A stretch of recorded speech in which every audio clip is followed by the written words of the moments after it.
Hello everyone, welcome to all अलियम chemistry channel. आज हम बात करेंगे organic chemistry tool Craig's rule. Craig rule क्या होता है इसके बारे में हम आपको बताएंगे। क्रेग रूल एरोमेटिसिटी के लिए हम स्पेशली यूज करेंगे। अगर आपको चेक करना है कोई कंपाउंड आपका एरोमेटिक है या वो आपका नॉन एरोमेटिक है या वो आपका एंटी एरोमेटिक है, तो इन सब के लिए हम क्या यूज करते हैं, क्रेग रूल का यूज करेंगे। एंटी एरोमेटिक कैसे होता है क्रेग रूल, जरा उसके बारे में चर्चा कर लेते हैं। सबसे पहले क्रेग रूल के लिए आपको ध्यान में कुछ टर्म्स एंड कंडीशंस को रखना होगा क्रेग्स रूल के लिए। तो आपकी जो फर्स्ट टर्म्स एंड कंडीशन है, टी एंड सीज लगेंगे यहाँ पे। तो पहली जो कंडीशन है क्रेग रूल के लिए, और यही सबसे ज्यादा इंपॉर्टेंट है, आपका जो कंपाउंड होगा ना, आपका जो कंपाउंड है वो कैसा होना चाहिए, पॉलीसाइक्लिक होना चाहिए। पॉलीसाइक्लिक का मतलब होता है जिसमें बहुत सारी साइकिल्स होती हैं, ठीक है। इसी के साथ लिखिए polycyclic and the non benzenoid, मतलब जिसके अंदर बेंजीन नहीं होगी। बेंजीन वाले सिस्टम्स या बेंजीन वाले कंपाउंड्स को आप इसमें कंसीडर नहीं करेंगे। ये पॉइंट सबसे खास पॉइंट है, फर्स्ट पॉइंट। अगली टर्म एंड कंडीशन जो आती है वो क्या है, इट मस्ट कंटेन C2Hs।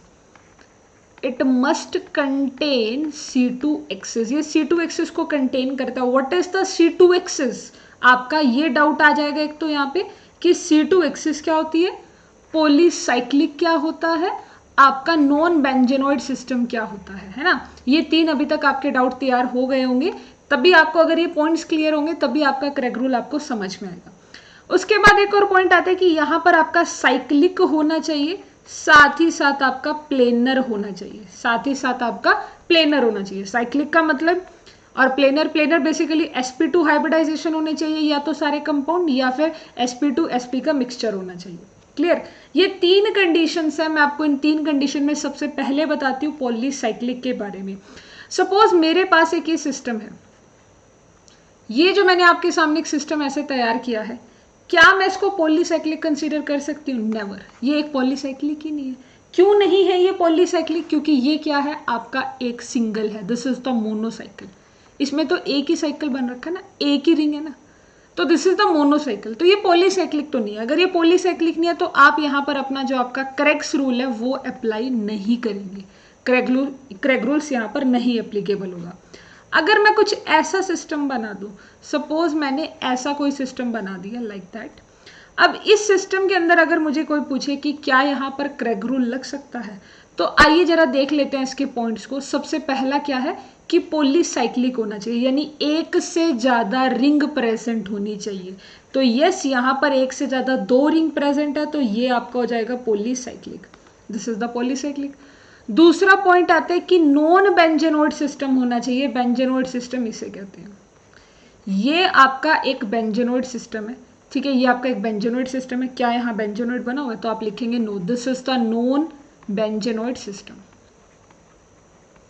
ये आपका नॉन बेंजेनोइड सिस्टम हो गया। थर्ड पॉइंट आता है कि इसमें C2Hs आपको पास करनी है। देखो C2Hs किस तरह से एक्सप्लेन की जा सकती है, जैसे ये आपके पास वाटर का मॉलिक्यूल है, this is the molecule of the water.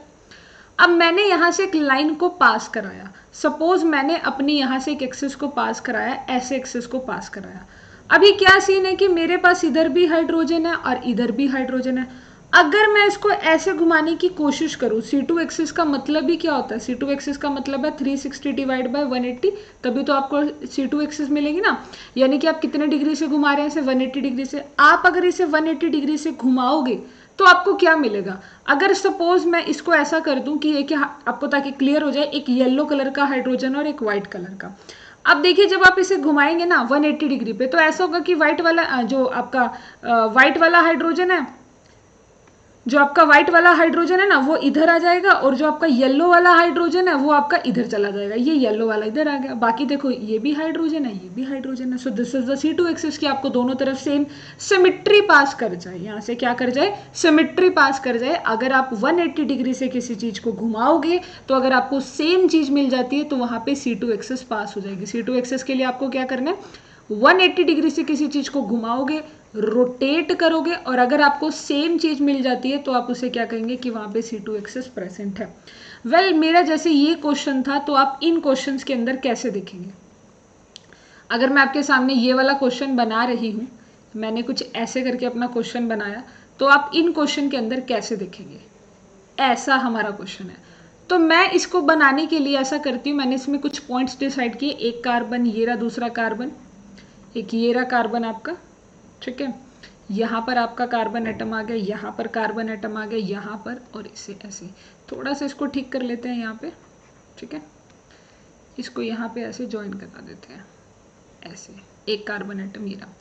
अब मुझे क्या करना है, एक्सिस पास करानी है, तो एक्सिस के लिए मैं क्या करती हूँ, मुझे ना कुछ नहीं करना है, मुझे इसमें ना आपको देखना रिजेंबलेंस देखनी है। जैसे इस कार्बन के लिए, जैसे ये 1 नंबर कार्बन है तो इसको ये वाला कार्बन दिखेगा, इस वाले कार्बन के यहाँ से ये सिमेट्री दे सकता है, ये वाले के लिए ये सिमेट्री देगा।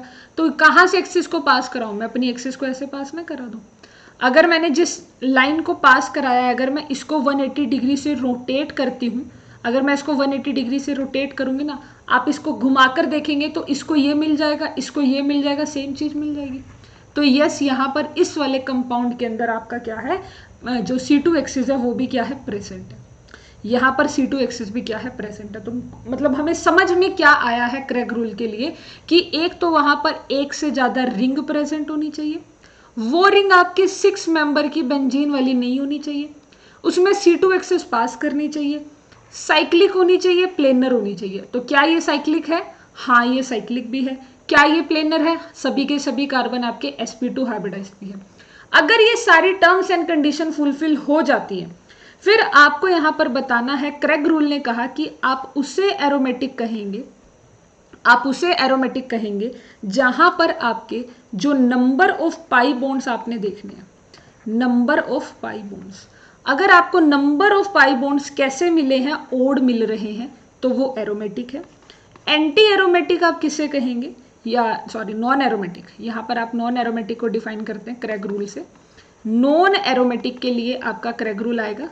तो नॉन एरोमेटिक के लिए क्या आएंगे, अगर आपके नंबर ऑफ पाई बॉन्ड्स क्या आते हैं, इवन आते हैं, तब आप उसे क्या कहेंगे, नॉन एरोमेटिक। एग्जाम्पल के लिए जो मैंने आपके सामने एग्जाम्पल ड्रॉ किया था, अगर मैं इस एग्जाम्पल की बात आपसे करूं तो ये एग्जाम्पल कुछ ऐसा है। क्या इसके अंदर सारी क्रेग रूल की टर्म्स एंड कंडीशन फुलफिल हो रही है, यस, इसके अंदर पहली कंडीशन फुलफिल हो रही है, ये पॉलीसाइक्लिक भी है और ये नॉन बेंजेनोइड सिस्टम भी है। दूसरी एक्सिस क्या इसमें से C2 एक्सिस पास हो रही है, बिल्कुल। थर्ड इसके अंदर ये साइक्लिक है जी, ये बिल्कुल साइक्लिक भी है और ये प्लेनर भी प्रेजेंट है। अब उसके बाद काउंट कर लेंगे हम यहाँ पर इसके नंबर ऑफ पाई बॉन्ड। तो जब हमने नंबर ऑफ पाई बॉन्ड को काउंट किया, 1 pi bond, second pi bond, third pi bond और ये आपका 4 पाई बॉन्ड है। आपके जो नंबर ऑफ पाई बॉन्ड यहाँ पर नजर आ रहे हैं, अगर हम यहाँ पर बात करें इवन की, कि जो हमारे नंबर ऑफ पाई बॉन्ड यहाँ पे नजर आए हैं वो कैसे नजर आए हैं, तो आपको जो नंबर ऑफ पाई बॉन्ड्स यहाँ पे नजर आ रहे हैं वो आपको 4 पाई बॉन्ड्स नजर आ रहे हैं। अब 4 पाई बॉन्ड का मतलब मेरे पास क्या है कि 4 मेरा एक इवन नंबर है, और मैंने आपको बताया कि अगर आपको पाई बॉन्ड इवन मिलेंगे तो वो क्या सिस्टम बनेगा आपका, वो नॉन एरोमेटिक सिस्टम बनेगा। तो आप इस सिस्टम को क्या कंसीडर करने वाले हो, नॉन एरोमेटिक सिस्टम कंसीडर करने वाले हो। एग्जाम्पल के लिए मेरे पास एक एग्जाम्पल और है। सपोज मैंने ऐसे करके एक रिंग बनाई, एक 5 मेंबर की रिंग बना दी, एक ऐसे करके मेरे पास 7 मेंबर की रिंग भी बन गई, जिससे आप शायद एजुलिन के नाम से जानते हैं। तो यहाँ पर मेरे पास ऐसे हो गया, एक यहाँ पर है और एक ऐसे है, ठीक है। अब सबसे पहले आप इसके अंदर क्रेग रूल लगाना चाहोगे, क्योंकि अगर एग्जाम में क्वेश्चन आता है तो आप क्रेग रूल लगाएंगे। अब क्रेग रूल के लिए कैसे काम होगा जरा देखते हैं। क्रेग रूल के लिए सबसे पहले क्या ये पॉलीसाइक्लिक है, तो यस ये पॉलीसाइक्लिक है। इसमें 2 चीजें, क्या यहाँ पर बेंजीन बन रही है, नहीं, क्योंकि ये 5 मेंबर की रिंग है और ये आपके 6 मेंबर की रिंग है, तो यहाँ पर आपका बेंजीन भी नहीं बन रहा है। तो this is the non benzenoid system, ठीक है, ये आपका नॉन बेंजेनोइड सिस्टम है। फिर बारी आती है कि आप इसमें से C2 एक्सिस को कहाँ से पास कराएंगे। तो वेल C2 एक्सिस के लिए मैंने क्या कंसीडर किया, ओके, तो मैंने C2 एक्सिस के लिए कंसीडर कर लिया कि इस वाले कार्बन को ये वाला कार्बन अच्छे से 180 पे मिल जाएगा, इसको ये मिल जाएगा, इस वाले को ये वाला कार्बन मिल जाएगा और इस वाले को ये मिल जाएगा। तो आप सभी यहाँ पर विजिट देख सकते हैं कि आपकी जो एक्सिस पास करेगी वो कहाँ से करेगी, सपोज वो एक्सिस ऐसे पास कर देगी। अब अगर मैं इसको C2 एक्सिस मान लूँ तो ये C2 एक्सिस अगर 180 डिग्री से घूमेगी तो आपको सेम ही रिजल्ट मिलेगा। तो यहाँ पे C2 एक्सिस भी पास हो रही है। फोर्थ पॉइंट आता है कि क्या ये साइक्लिक है, जी हाँ, ये पूरा का पूरा सिस्टम एक साइक्लिक भी है और प्लेनर भी है। अब लास्ट काम आता है क्रैग रूल लगाने का। हमने टर्म्स एंड कंडीशन लगा दी हैं, तो आप देखेंगे कि यहाँ पे नंबर ऑफ पाई बॉन्ड्स कितने हैं। तो आप देख सकते हो कि यहाँ पे पाई बॉन्ड्स हैं 1 2 3 4 5। आपके पास पाई बॉन्ड है 5 और आपको पता है कि 5 is not divisible by 2, so that's why this is the odd number. ये एक ओड नंबर आ गया। अगर ओड नंबर है तो मैंने आपको लिखवाया है कि अगर आपके पास पाई बॉन्ड ओड होते हैं तो उसे कहते हैं एरोमेटिक। उसे क्या कहते हैं आप? Aromatic. So this is the aromatic. ये क्या हो जाएगा? एरोमेटिक। सो ये था आपका क्रेग्स रूल जो आप किसी भी क्वेश्चन में अप्लाई कर सकते हो ये फाइंड आउट करने के लिए कि आपका सिस्टम एरोमेटिक है या आपका सिस्टम नॉन एरोमेटिक है, क्योंकि एंटी एरोमेटिक के लिए आप 4n का रूल लगा लेते हैं। तो ये था Craig rule. I hope so कि आपको समझ में आ गया होगा। अगर आपका कोई डाउट है तो आप कमेंट करके हमसे पूछ सकते हैं। मेरा आपसे एक क्वेश्चन है, आप मुझे कमेंट करके बताएंगे, कि यहाँ पर ये वाला जो सिस्टम है ये आपका एरोमेटिक सिस्टम आएगा या आपका नॉन एरोमेटिक सिस्टम आएगा। दिस इज एरोमेटिक और नॉन एरोमेटिक, पर कंडीशन ये है कि आप इसका आंसर देंगे on the basis of Craig rule, on the basis of Craig's rule. ठीक है, कि क्रेग्स रूल यहाँ पर आप चेक करेंगे पहले क्या यहाँ पर क्रेग रूल्स लगेगा, तो आंसर लिखिएगा यस या नो। अगर लगेगा तो यस, अगर नहीं लगेगा तो नो। अगर लग रहा है तो फिर एरोमेटिक है नॉन एरोमेटिक है, आपको कमेंट करके मुझे बताना है। वीडियो को लाइक करें, चैनल को सब्सक्राइब करें। इस तरह के हर एक इंपॉर्टेंट ऑर्गेनिक केमिस्ट्री टूल के लिए आप अलियम केमिस्ट्री चैनल के साथ कनेक्ट कर सकते हैं। Thank you so much to watch this video.